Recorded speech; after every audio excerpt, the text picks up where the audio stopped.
नमस्कार, capital TV देख रहे हैं आप। मैं हूं आपके साथ पूजा।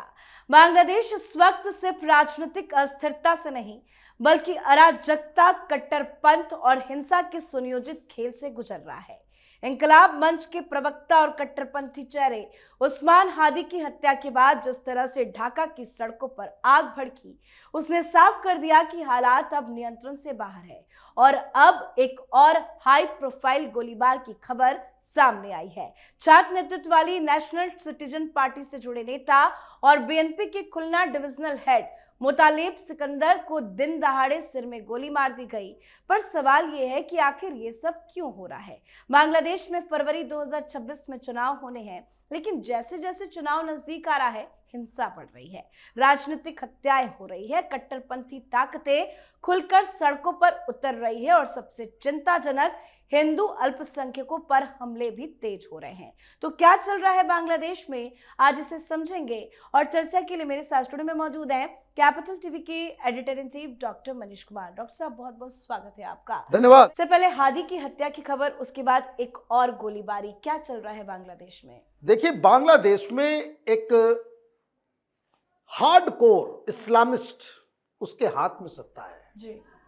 ये मौलाना Yunus, he is no less than Osama bin Laden.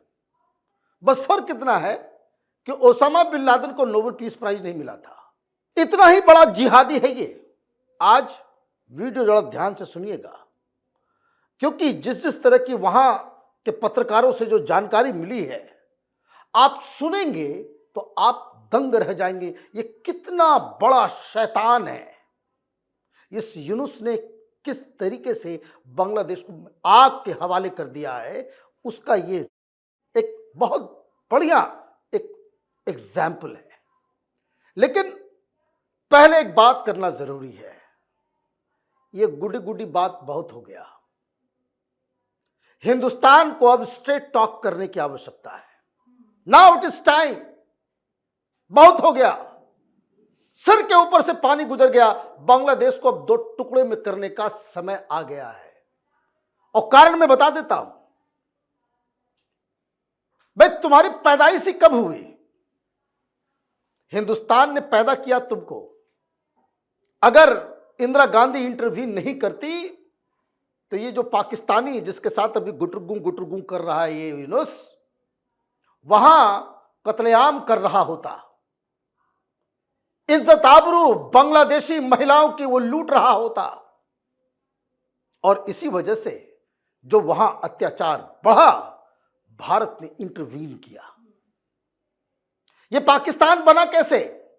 Pakistan और हिंदुस्तान का बंटवारा हुआ था कि मुसलमानों को अलग देश चाहिए, हिंदुओं को साथ वो नहीं रह सकते। उन लोगों ने अलग देश लिया और उसके बाद मुसलमान इधर भी रह गए, हिंदू ज्यादा बांग्लादेश में रुक गए, पाकिस्तान के अगर कंपैरिजन करें तो। और उसके बाद जब पाकिस्तान ने अत्याचार शुरू किया तो इन लोगों ने कहा कि हम अलग मुसलमान हैं, हम लोग बंगाली मुसलमान हैं, बांग्ला बोलने वाले मुसलमान हैं, हमारा कल्चर अलग है, हम बड़े सेकुलर हैं। और उधर वाले जो पाकिस्तानी हैं वो शैतान हैं, वो लोग उर्दू बोलने वाले लोग हैं, हमारे ऊपर अत्याचार हो रहा है। तो हिंदुस्तान ने मदद की और बांग्लादेश बना। अब क्या स्थिति है? अब फिर से वही स्थिति हो गई है कि वहां जिहादियों के द्वारा सड़कों के ऊपर कब्जा हो गया है और सरकार में बैठने वाला एक ऐसा दरिंदा, एक ऐसा शैतान जो अपनी कुर्सी के लिए बांग्लादेश में हत्याएं करवा रहा है। ये जो हत्याएं हो रही है, ये यूनुस के अलावा कोई नहीं करवा सकता, किसी को उससे फायदा नहीं है। और इसलिए अब टाइम आ गया है। रोते रहेंगे कब तक कि भाई हिंदुओं की सुरक्षा कौन करेगा? जो वहां पे सेकुलर मुसलमान है उसकी सुरक्षा कौन करेगा? तो जिनको जिहादिस्तान चाहिए, टेररिस्तान चाहिए, जिनको इस्लामिक कैलिफेट जो ये बनाने की कोशिश कर रहा है, ईरान की तरह, अफगानिस्तान की तरह, वो इस्लामिक रूल जिसको चाहिए उसके लिए अलग देश बना दो, और जो सेकुलर डेमोक्रेसी में रहना चाहता है उसके लिए अलग देश। और ये हिंदुस्तान को करना पड़ेगा। आज कीजिए, कल कीजिए, परसों कीजिए, जितना विलंब कीजिएगा उतना वॉलेंट तरीके से होगा, लेकिन ये काम करना पड़ेगा, या फिर आपको इस वहशी दरिंदे को, इस यूनुस को वहां से हटाना पड़ेगा। There is no other option. क्यों मैं ये कह रहा हूं? क्या गेम खेला इसने भैया। हादी और ढाका कंस्टिट्यूंसी नंबर 8 वहां से चुनाव लड़ रहा था। 2 लड़के आते हैं, गोली मार दी जाती है। 2 लड़के, ये वो जो बैटरी वाला रिक्शा है उससे ट्रैवल कर रहा था, बाइक से 2 लोग आते हैं, गोली मारते हैं और गायब हो जाते हैं। अभी तक वो पकड़ा नहीं गया है, अभी तक पकड़ा नहीं गया है। कौन है नहीं है इसके बारे में भी शुरुआती दौर में आपने अफवाह फैलाई और ये कहा कि कोई मसूद है। मसूद उसने अपनी गर्लफ्रेंड को कहा कि कल कोई कुछ बहुत बड़ा कांड हो जाएगा, पूरा बांग्लादेश हिल जाएगा। वो आकर के वो काम करके चला गया और आपने सोशल मीडिया के जरिए ये बता दिया कि वो इंडिया भाग गया। तुम्हारे को मालूम नहीं है अभी तक, और तुमने ये भी कह दिया कि वो इंडिया भाग गया। क्यों? क्योंकि यहीं पे उसको राजनीति करनी थी। गोली लगने के बाद, भाई खोपड़ी में गोली लगी है, उसको आनन फानन आपने सिंगापुर भेज दिया। अब जो जानकारी आ रही है वो ये कि मर तो वो पहले गया था, पहले ही मर गया था, लेकिन उसको डिक्लेयर करने में इसलिए विलंब किया गया क्योंकि इधर जिहादियों को, जमातियों को, कट्टरपंथियों को तैयारी करने का मौका दिया जाए। क्योंकि जो हिंसा अचानक से भड़की वो अपने आप नहीं भड़की। इस यूनुस के भास कुछ नहीं हिंसा हो रही थी। आपने प्रोपेगेंडा करके एक माहौल बना दिया कि इंडिया भाग गया, इंडिया के खिलाफ आपने माहौल बना दिया। और हिंसा भड़की कब?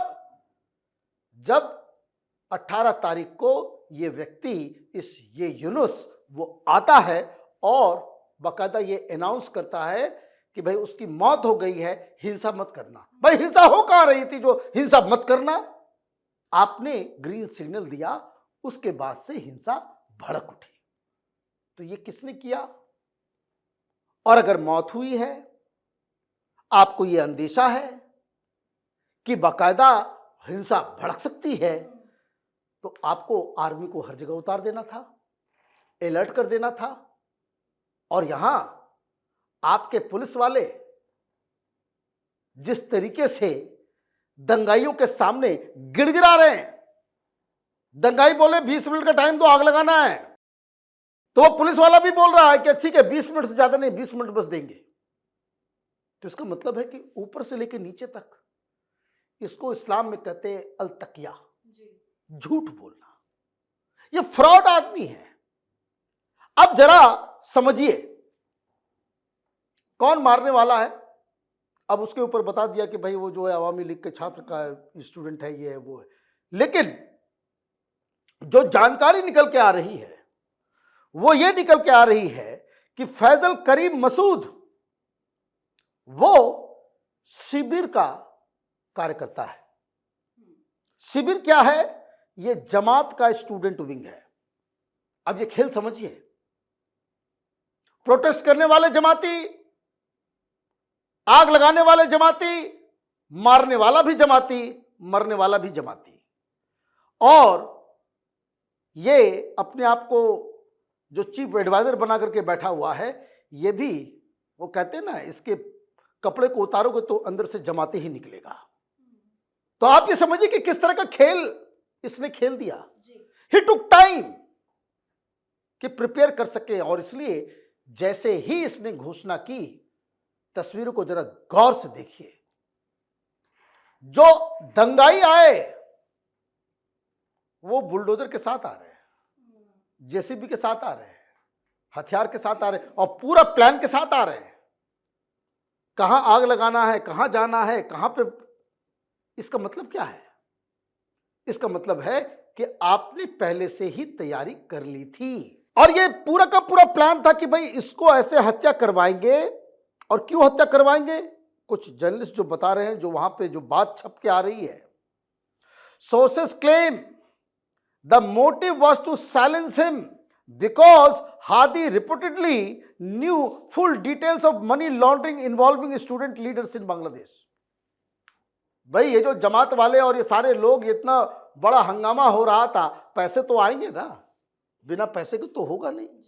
और ये बताया जा रहा है कि हादी को सब कुछ मालूम था और उससे इस बात को लेकर के आपस में ही ये लोग लड़ रहे थे। ये चुनाव लड़ रहा था, अपने हिसाब से लड़ रहा था और ये डर था कि एक आगे चल करके सारी चीजों को एक्सपोज कर देगा, इसलिए खोपड़ी में गोली मार दी गई, उसकी हत्या कर दी गई। तो ये आईएसआई जमात, इन लोगों का फुल प्रूफ प्लान था। वो एंटी इंडिया माहौल बना करके आप जो है देश को जो है आग लगा दो। अब क्यों ऐसा कर रहा है ये? अब लोग बता रहे हैं वहां कि ये तो जन्मजात यूनुस जो है वो एंटी हिंदू और जिहादी है। इसके पिता का नाम है दूल्हा मियां। दूल्हा मियां का बेटा है ये। और दूल्हा मियां कौन है? ये मुस्लिम लीग का मेंबर, मुस्लिम लीग का। और जब बांग्लादेश जब बन रहा था, ये पाकिस्तानियों को तलवे चाट रहा था, पाकिस्तानियों को तलवे चाट रहा था। उसके बारे में बताया कि वो एंटी हिंदू वायलेंस जो उस समय हुआ, उसको करवाने वाले में से ये था चिटगांव में। ये उसी का बेटा है। ये सेकुलरिज्म का जो है मुखौटा पहने हुए है। तो ये सारी चीजें हो रही है कि आप इतना अच्छा, अब एक तो गया, हिंदुस्तान ने टाइट किया, हिंदुस्तान ने कहा जब आप पकड़ धकड़ करो, जो है सबको पकड़ के अंदर डालो और ये तमाशा बंद करो। एंटी इंडिया माहौल जो है जो बनाया जा रहा है, इंडिया ने टफ टॉकिंग की।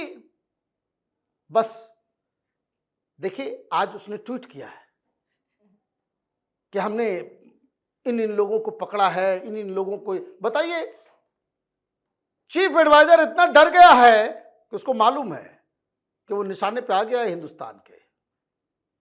हिंदुस्तान के निशाने पे आगे कोई बचा नहीं पाएगा इनको। तो ये जो अचानक से ये मैं बता रहा हूं ना कि झूठा व्यक्ति है और इसको जैसे ही खतरा लगेगा कुर्सी का, ये फिर जो अभी वो लगातार वो प्रधानमंत्री से बात करने के लिए, वो तलवे चाटने के लिए वो गिरगिराएगा। अभी कम वोट में इलेक्शन नहीं होने देगा ये, क्योंकि इलेक्शन होगा इसकी कुर्सी चली जाएगी और उसके बाद जो सरकार आएगी, जो वहां बीएनपी की सरकार आने के चांसेस है, वो भी जमात को जो है उतना नहीं है। तो ये सारी चीजें हो रही है। तो अंततोगत्वा यही कहना है, भारत को अब थोड़ा सा टफ स्टैंड लेना पड़ेगा। क्यों? We can not afford to have a caliphate in our backyard. जिहादियों का एक और गढ़ हमारे बैकयार्ड में हो, ये भारत को कबूल नहीं होना चाहिए। We can not afford it. और अगर हम महाशक्ति हैं तो ये छोटे मोटे कीड़े मकोड़ों को अपने हिसाब से हम ट्विस्ट एंड टर्न नहीं दे सकते हैं। तो फिर किस बात के लिए इतनी बड़ी सेना और किस बात के लिए जो है हम G7 और G20 और इन सारी चीजों में है। ग्लोबल स्तर पर यह बताने की आवश्यकता है कि किस तरीके से ये दरिंदा ह्यूमन राइट्स की अवहेलना कर रहा है, डेमोक्रेसी के नाम पे वहां पे कैलिफेट इकट्ठा कर रहा है और वहां पे वो शरिया का कानून लागू करने जा रहा है। The world must be told. अभी क्या हो रहा है? हम हाथ पे हाथ धर करके बैठे हुए हैं और देखिए मूर्खों को यूएन के तरफ से आ रहा है कि भाई वो जो जिहादी मारा गया है उसका इन्वेस्टिगेशन होना चाहिए, और हिंदू काटा जा रहा है उसका कोई इन्वेस्टिगेशन नहीं। हिंदुओं को मारा जा रहा है उसका कोई इन्वेस्टिगेशन नहीं। भाई आप मरने छोड़ देंगे इतने सारे हिंदुओं को? तो ये जो है मुझे लगता है कि now India must act and act firmly. जी, बहुत बहुत धन्यवाद सर समझाने के लिए। धन्यवाद। तो बांग्लादेश में जो कुछ भी हो रहा है उसे सिर्फ राजनीतिक हिंसा कहकर टाल देना सबसे बड़ा झूठ होगा। ये दरअसल सत्ता के संरक्षण में पल रही अराजकता भी है। उस्मान हादी की हत्या हो या मुतालिब सिकंदर पर गोलीबारी, एक घटना एक ही दिशा में इशारा करती है। डर का माहौल बनाओ, विरोध की आवाज दबाओ और चुनाव से पहले जमीन साफ करो, और उसके जिम्मेदार सिर्फ और सिर्फ मोहम्मद यूनुसी है। तो आप भी अपनी राय कमेंट करके लिखिएगा। देखते रहिए कैपिटल टीवी। नमस्कार।